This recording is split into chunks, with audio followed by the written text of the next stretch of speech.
AWS Outposts allows AWS customers to run familiar AWS services on premises or on edge locations, meaning on their network perimeter that would link to the AWS cloud.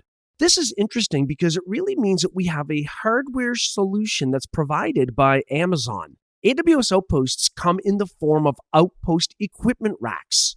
Now, you can also get individual items that can be added to racks, and this is all measured in what are called U's. If you have experience working in server rooms and wiring closets and adding items to equipment racks like routers, network switches, rack-mountable servers, that kind of thing, you'll be very familiar with the U measurement. 1 U equals 1.75 inches in vertical height. And this is a standard measurement that's used to measure equipment racks and the equipment that can be placed into them. Now you may wonder, why would anyone want to run an AWS Outposts configuration on premises? Why not just link to the cloud and let Amazon worry about the hardware? Well, there are some important use cases, one of which is local data processing. You might have vast amounts of data that are being ingested on premises and need to be processed locally on premises because it might take too long due to network latency to get that into the AWS cloud to have it processed there. There's also data residency restrictions.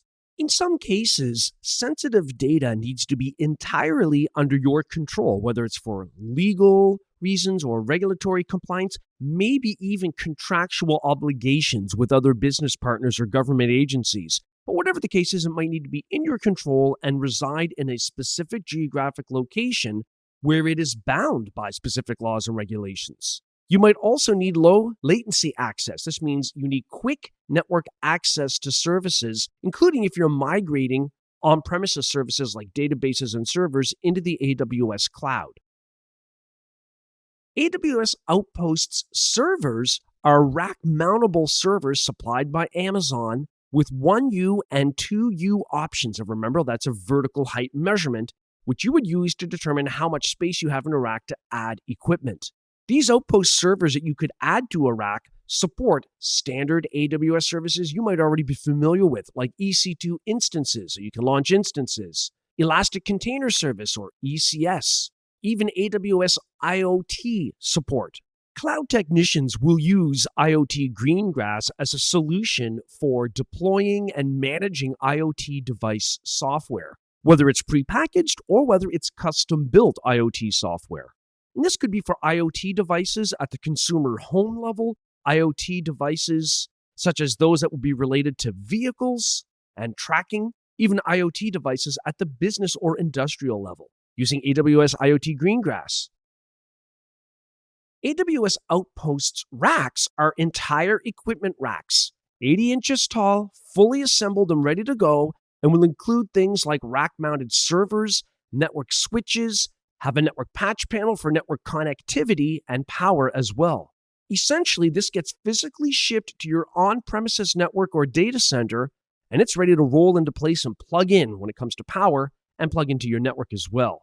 And this would support a multitude of AWS services, again, like EC2 instances, ECS, the Elastic Container Service, EKS, the Elastic Kubernetes Service for container clusters, EBS volumes, S3 buckets, relational databases, with relational database services or RDS.